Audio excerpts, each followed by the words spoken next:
Setelah 20 tahun menjadi kader PDI Perjuangan, Joko Widodo resmi dipecat partai berlambang banteng. Selain Jokowi, PDI Perjuangan juga memecat putra dan menantunya, yakni Gibran Rakabuming Raka dan Bobi Nasution. Apakah pemecatan ini adalah akhir karir politik Jokowi atau justru membuat ruang gerak politik Jokowi semakin lebar? Sore ini kita akan membahasnya dengan juru bicara PDI Perjuangan Ciko Hakim, Sekjen Relawan Projo Handoko, dan pengamat politik Universitas Paramadina Khairul Umam. Selamat sore Bapak-Bapak. Selamat sore. Saya mau ke Bang Ciko terlebih dahulu ya. Bang Ciko, dari 27 kader hanya Pak Jokowi yang tampaknya pelanggarannya berbeda dengan kader lain. Mengapa bisa begitu menurut PDI Perjuangan? Apa ya pelanggarannya? Saya bahkan nggak sempat melihat karena kebetulan juga belum menjadi bagian dari DPP yang turut memutuskan pemecatan dari Pak Jokowi sebagai kader. Tapi pada prinsipnya begini, itu tidak terlalu penting untuk dibahas. Tapi kan semua juga kita bisa melihat bagaimana perilaku Pak Jokowi terhadap PDI Perjuangan dari tahun yang lalu. Beliau juga sudah memilih jalan-jalan yang berbeda dari keputusan partai. Begitu juga 27 kader yang lain, termasuk juga Mas Gibran maupun Bobi. Dan juga ada Effendi Simbolon di antara nama-nama tersebut. Saya rasa ini hal yang bukan luar biasa, hal yang cukup biasa kalau ada pelanggaran dari tata tertib, pelanggaran aturan-aturan, dan semuanya ditertibkan. Dan pada waktu yang tepat, pada momentum yang tepat untuk supaya tidak menimbulkan gejolak, tidak merugikan partai yang mungkin pada saat-saat yang lalu sedang berkonsentrasi dengan hal-hal yang tidak penting. Baik, jadi menurut PDI Perjuangan tidak penting ya pelanggarannya apa, tapi saya ingin tanya Bang Ciko, kenapa ya begitu lama PDI Perjuangan baru memutuskan mengumumkan pemecatannya Pak Jokowi? Dengan pelanggaran yang sebegitu banyak nih kalau kita lihat. Nggak ada bedanya juga kan anak dipecat atau tidak dipecat. Yang dilakukan Pak Joko Widodo sebelum ini juga secara de facto sudah seperti bukan kader dari PDI Perjuangan. Begitu juga Mas Gibran dan Bobi. Jadi ini masalah de facto dan de jure saja. Dan rasa-rasanya memang hari ini lebih tepat untuk kita lakukan karena banyak hal yang kita konsentrasikan kemarin-kemarin untuk fokus, dan saya rasa nggak ada efek yang berbeda karena memang kita sudah berpisah jalan, hanya suratnya baru keluar hari ini. Baik, tapi kenapa lama sekali begitu untuk mengumumkan pemecatan? Ya, kenapa pada saat kemarin pada saat sudah tidak menjabat bulan Oktober, kenapa tidak langsung diumumkan saja? Ini lama loh, hampir 2 bulan PDI Perjuangan baru mengumumkan pemecatannya Pak Jokowi. Kenapa? Khawatir akan berakibat pada pilkada atau gimana? Biar ditanya menana seperti ini, dikejar-kejar menana. Enggak lah, nak. Ya memang betul, ya kita kan di dalam dunia politik ada strategi, ada juga momentum-momentum yang harus dijaga. Loh, itu hal yang biasa. Tetapi pada prinsipnya nggak ada bedanya, semua orang kan juga berpikir bahwa Pak Joko Widodo dan keluarganya sudah berpisah jalan dengan kami sudah lama. Jadi sebenarnya ini juga hanya masalah de facto dan de jure. Jadi saya rasa cukup tidak mengejutkan bagi masyarakat, tapi ya mungkin media merasa ini jadi berita yang seksi, jadi ditanya-tanya terus udah 2 hari. Oke, baik. Jadi memang itu strategi PDI Perjuangan pada saat menghadapi pilkada kemarin, makanya disimpan dulu ya pemecatannya Pak Jokowi ya, supaya smooth nanti di pilkada begitu kemarin. Ada pilpres, ada pilkada, kan kalau kita mau jujur sebenarnya perjalanan perpisahan ini udah lama. Ini hanya resminya saja ya. Dan di atas kertas udah gitu. Secara de facto sudah, ini hanya de jure-nya yang perlu kita tangani. Begitu juga dengan kader-kader lain yang sama aja, bahwa kader-kader lain itu pelanggarannya juga bukan baru kemarin langsung hari ini lakukan pemecatan, pelanggarannya sudah beberapa bulan yang lalu, yang memang ada proses di situ. Jadi kita hanya menganggap bahwa ini adalah suatu proses biasa terjadi di setiap partai politik. Rasa-rasanya bila ada pelanggaran-pelanggaran yang kita anggap memang sudah cukup berat dan sehingga memang harus fokus. Oke, baik. Saya mau ke Mas Handoko ya. Mas Handoko, bagaimana kemudian relawan pro Jokowi merespon pemecatan ini? Iya, ya Nana. Jadi sama ya, prinsipnya kan ini hanya formalisasi dari fakta politik yang sudah terjadi cukup lama. Jadi udah bisa ditebak. 2024, terus kemudian sampai pilkada kemarin. Jadi selama ini memang sudah cukup lama Pak Jokowi bukan hanya sekedar tidak sejalan dengan PDI Perjuangan, tetapi juga cukup mendapatkan serangan-serangan opini dan segala macam yang menghantam Pak Jokowi. Jadi memang pada realitasnya, pada kenyataannya memang Pak Jokowi dan PDIP ini memang sudah berpisah jalan. Oke. Nah, hari ini memang diformalkan karena mungkin ya inilah secara formal mungkin PDI sudah mungkin merasa tidak memerlukan lagi Pak Jokowi. Kemarin karena masih ada pilpres, masih ada pilkada, mungkin merasa masih perlu ini jangan diputuskan sekarang, mungkin seperti itu. Nah, tetapi prinsipnya kami tentu menghormati itu adalah urusan internal partai, apapun yang diputuskan oleh PDIP terhadap Pak Jokowi, Mas Gibran dan kader-kader yang lain itu adalah tentu area mereka. Kami tidak pada posisi yang mempertanyakan atau apa keputusan itu, tetapi kami sangat bisa memahami, menyadari karena memang realitasnya seperti itu. Dan memang selama Pak Jokowi begitu memimpin Republik ini, Pak Jokowi selalu memposisikan dirinya, beliau ini adalah presiden, pemimpin untuk seluruh rakyat. Oke. Tidak sekedar 1-2 partai, itu mungkin yang kemudian orientasi politik dari Pak Jokowi menjadi berbeda dari PDI Perjuangan. Kira-kira begitu, Mbak. Baik, baik. Jadi sudah bisa diprediksi, sudah berpisah sejak lama, jadi nggak sakit hati begitu ya, Mas Handoko ya? Karena memang kenyataannya kan seperti itu. Bahkan sejak PDIP mengusung Mas Ganjar, kemudian Itu sudah Pak pecah Jokowi jalan ya? Pak Prabowo kan sudah jalannya sudah berbeda. Kemudian ditambah lagi kemarin proses pilkada segala macam. Jadi ya biasa saja. Biasa saja. Kita lihat. Oke, biasa saja. Mas Umam, kalau tadi menurut Mas Ciko ada strategi begitu ya yang diterapkan oleh PDI Perjuangan sehingga perlu mengulur waktu pengumuman pemecatannya Pak Jokowi. Secara de jure itu sudah dipecat begitu ya, tapi secara de facto-nya ini kan baru diumumkan. Tapi menurut Mas Umam, analisa Mas Umam, kenapa begitu lama ya bagi PDI Perjuangan harus mengumumkan pemecatannya Pak Jokowi? Karena memang faktor strategi itu tadi menghadapi pilkada supaya tidak diganggu atau bagaimana? Iya Mbak Nana, sekali lagi tentu ada kalkulasi yang sifatnya taktis maupun strategis. Terkait dengan konteks itu tentu PDIP juga berhitung betul. Karena ini adalah bagian dari siasat di dalam konteks politik praktis.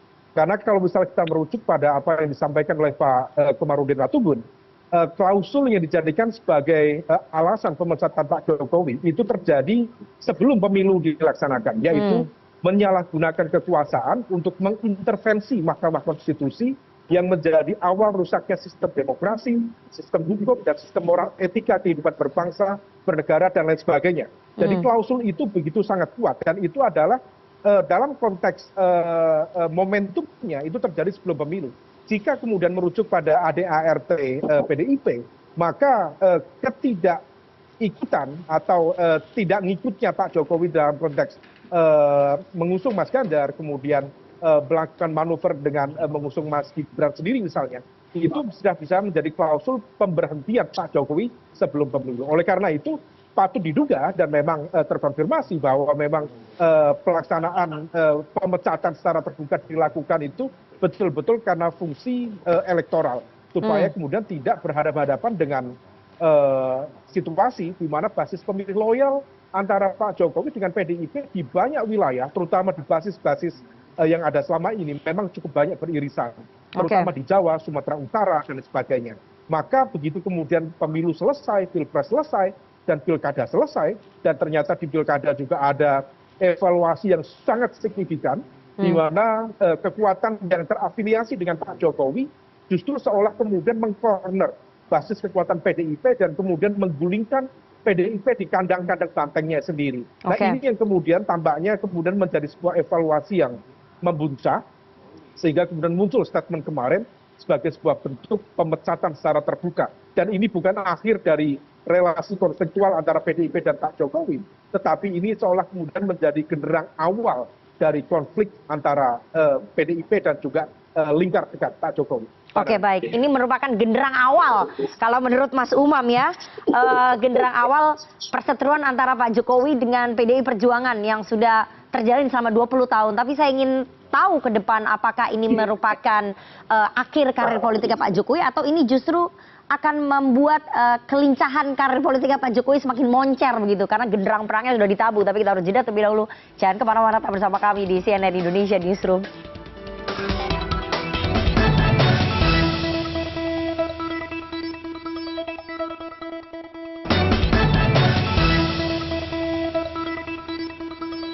Terima kasih Anda masih bersama kami di CNN Indonesia Newsroom, dan kita akan kembali berdialog dengan para narasumber. Dipecat PDI Perjuangan, kemana Jokowi berlabuh begitu ya. Tadi Mas Umam menyampaikan bahwa pemecatan ini merupakan genderang awal perseteruan antara Jokowi dengan PDI Perjuangan. Tapi saya ingin ke Mas Handoko begitu ya. Mas Handoko, artinya kalau ini merupakan genderang perselisihan antara PDI Perjuangan dengan Pak Jokowi yang baru saja dimulai, artinya Pak Jokowi akan berlabuh begitu ya ke partai politik tertentu, begitu? Karena kami dengar Pak Jokowi tengah mempertimbangkan nih untuk berlabuh ke partai politik tertentu. Tadi itu kalau soal genderang perang kan tafsirnya Mas Umam itu tadi. Ya jadi kalau tadi Pak Jokowi di Solo kan juga ditanya itu sama teman-teman wartawan. Jawabannya kan nanti biar waktu yang mengujinya, kira-kira begitu. Tetapi memang dari sisi kami di Projo meyakini bahwa ini bukan akhir dari karir politik Pak Jokowi. Ini hanya sebuah babak baru, fase baru yang insya Allah Jokowi yang masih relatif muda untuk seorang politisi dan dengan pengalaman politiknya, dengan pengalaman kenegarawanannya mengelola republik ini yang begitu sukses, begitu dicintai rakyat, ya, dan selalu berada dalam pusaran persoalan-persoalan rakyat. Saya yakin Pak Jokowi akan menemukan formula yang bagus nanti sehingga beliau tetap bisa berkontribusi menyumbangkan dirinya bagi kemajuan bangsa dan negara dan rakyat Indonesia. Saya pikir seperti itu. Ini hanya sebuah babak baru bagi karir politik Pak Jokowi. Oke, kalau ini merupakan babak baru karir politiknya Pak Jokowi, kira-kira karir politiknya akan dimulai di mana nih? Ya, opsinya sebenarnya memang terbuka ketika misalnya begini. Sekarang sebagai tokoh atau negarawan yang cukup banyak memberikan pengaruh positif kepada rakyat, tentu tokoh semacam ini sangat diminati partai-partai, dan terbukti banyak partai sudah secara terbuka menawarkan tempat yang pas untuk Pak Jokowi. Atau juga kemudian kan ada peluang juga Pak Jokowi misalnya membangun partai sendiri misalnya, karena sumber daya jaringan yang dimiliki Pak Jokowi juga sangat besar. Ini bisa kemudian dikonsolidasi menjadi sebuah partai politik baru. Atau seperti apa yang disampaikan Pak Jokowi kemarin dengan perorangan, artinya bergerak mempengaruhi konstelasi politik tanpa melalui sebuah institusi formal partai politik. Peluang itu masih ada. Jadi pilihannya, kalau kita ngomong kontestasi elektoral masih 2029 itu Jadi pilihannya ada 3, membangun partai sendiri, bergabung ke partai lain, atau bergerak perseorangan begitu ya, mempengaruhi konstelasi politik tanah air begitu ya, bisa kemana kemari ya.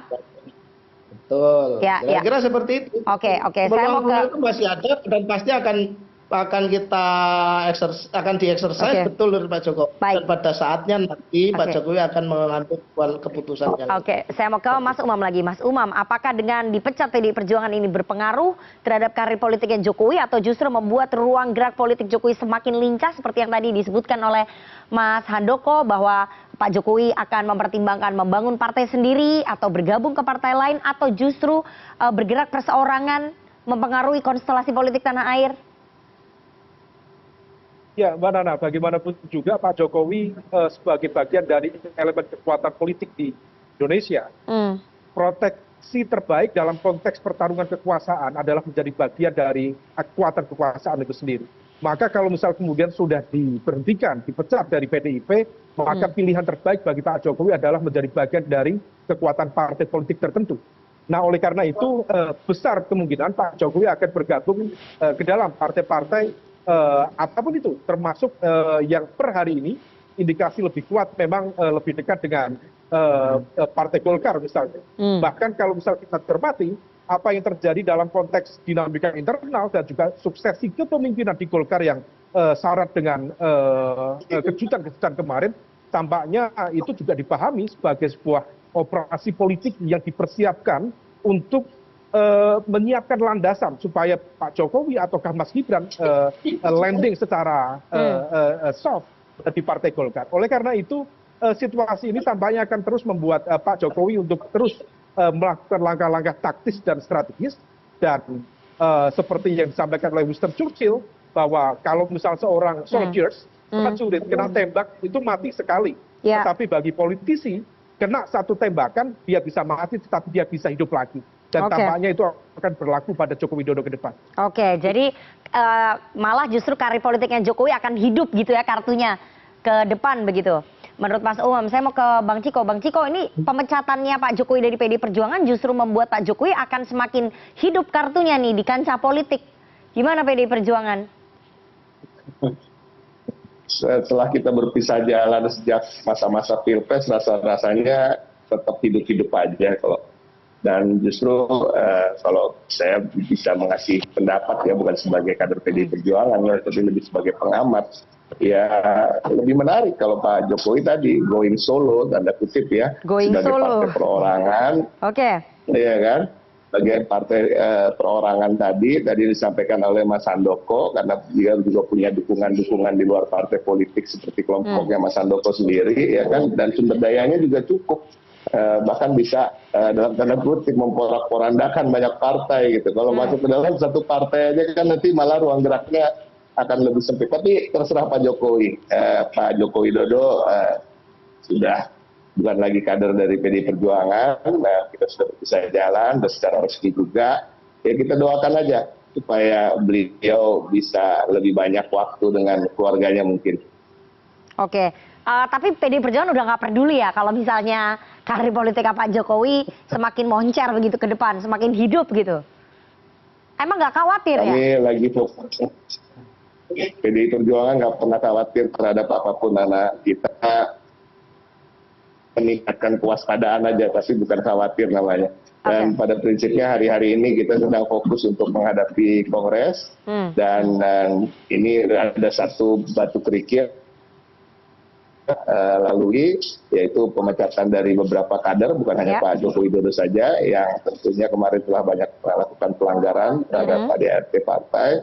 Dan sekarang kita fokus ke Kongres yang mudah-mudahan berjalan lancar. Dan kita lihat aja nanti seperti Mas Handoko bilang, pertarungan kontestasi pilkada, pileg, dan pilpres masih 5 tahun lagi. Ya kita lihat dalam 5 tahun ke depan apa yang akan terjadi. Oke, baik. Mas Umam, kalau tadi menurut Mas Ciko, ya mereka nggak takut apapun begitu ya, tetap meyakini bahwa PDI Perjuangan akan tetap bisa berkibar, fokus ke Kongres gitu ya, nggak takut bahwa karir politik Pak Jokowi akan semakin moncer. Tapi saya ingin tanya, menurut analisisnya Mas Umam, apakah ada dampaknya bagi PDI Perjuangan ketika melepas seorang Joko Widodo? Salah satu kader terbaiknya loh itu. Iya, tentu ada dampaknya bagi PDI Perjuangan. Karena kalau misalnya kita merujuk, betul. Karena bagaimanapun juga Pak Jokowi memiliki satu basis pemilih loyal yang relatif juga sebenarnya selama ini tersemai dengan baik bersimbiosis dengan akar-akar di PDIP. Ketika kemudian terjadi split, maka mau tidak mau akan terjadi pemisahan di basis pemilih loyal itu. Dan hal itu terrepresentasikan di basis-basis PDIP, terutama dalam pilkada kemarin. Apa yang terjadi di Jawa Tengah, PDIP masih cukup kuat dengan akarnya, tetapi praktis di pilkada kemarin kehilangan sekitar 9 kabupaten atau kota yang selama ini didominasi oleh PDIP di Jawa Tengah. Demikian juga di Jawa Timur, kemudian di Sumatera Utara dan lain sebagainya. Oleh karena itu, Pak Jokowi masih memiliki kekuatan elektoral yang tentu akan menjadi sebuah magnet bagi partai-partai politik tertentu untuk meminang, untuk merangkul beliau. Meskipun tentu ini akan menjadi sebuah tantangan tersendiri, karena bagaimanapun juga peta kekuatan antara Pak Jokowi dengan PDIP sudah semakin terbuka. Artinya begitu kemudian ada salah satu partai menerima Pak Jokowi sebagai bagian dari konsekuensi trade-off kekuatan, maka harus bersiap-siap untuk berhadapan-hadapan dengan PDIP.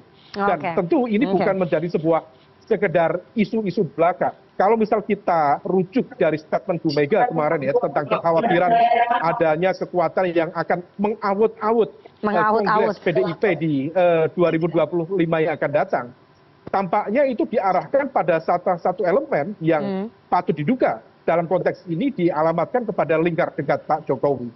Karena kalau misal kita cermati statement-statement dari sahabat-sahabat para elit di PDIP, bukan diarahkan kepada Pak Prabowo sebagai pemegang kekuasaan tertinggi di pemerintahan, dan di dalam lingkar dekat Pak Prabowo juga ada Pak Budi Gunawan, maka dalam konteks ini dialamatkan kepada jejaring yang dianggap memiliki kekuatan yang berbeda dan berseberangan dengan PDIP. Dan per hari ini, serangan PDIP terhadap Pak Jokowi juga begitu vulgar, begitu luar biasa. Nah inilah yang perlu dilokalisir, perlu diantisipasi, maka plus minus PDIP kalau melepas Pak Jokowi tentu akan ada efek elektoral, tetapi di saat yang sama tentu ini akan bisa menjadi sebuah momentum yang baik bagi PDIP untuk melakukan rekonsolidasi PDIP post Jokowi, sehingga akan muncul Jokowi-Jokowi baru dalam format kaderisasi yang lebih kuat tanpa kemudian menafikan proses yang terjadi belakangan ini sehingga terjadi split kekuatan dan lain sebagainya. Mbak Nana. Baik. Jadi ini akan sangat dinamis begitu ya hubungan antara Pak Jokowi dengan PDI Perjuangan ke depan begitu ya. Jadi harus hati-hati PDI Perjuangan, Pak Jokowi juga harus hati-hati karena kita nggak tahu nih nanti masyarakat ke depan bagaimana. Karena kan Pak Jokowi sudah lengser, aktivitas politiknya tidak bisa seperti dulu lagi. Kalau dulu bisa mungkin membagi-bagikan bantuan sosial kepada masyarakat, sekarang kan nggak punya fasilitas itu meskipun elektoral kotelnya atau kotel elektoralnya Pak Jokowi masih tetap tinggi, tapi PDI Perjuangan adalah partai yang sudah bersistem, sudah lama begitu ya, tentu tidak mau kalah oleh hanya satu orang mantan kadernya. Kita lihat nanti bagaimana genderang hubungan antara PDI Perjuangan dengan Pak Jokowi, apakah akan semakin meruncing atau justru nanti bisa tarik ulur begitu. Kita tidak tahu karena politik sangat dinamis. Terima kasih 3 orang narasumber yang sudah bergabung pada sore hari ini. Sehat selalu Bapak-bapak. Terima kasih Nana, Bung.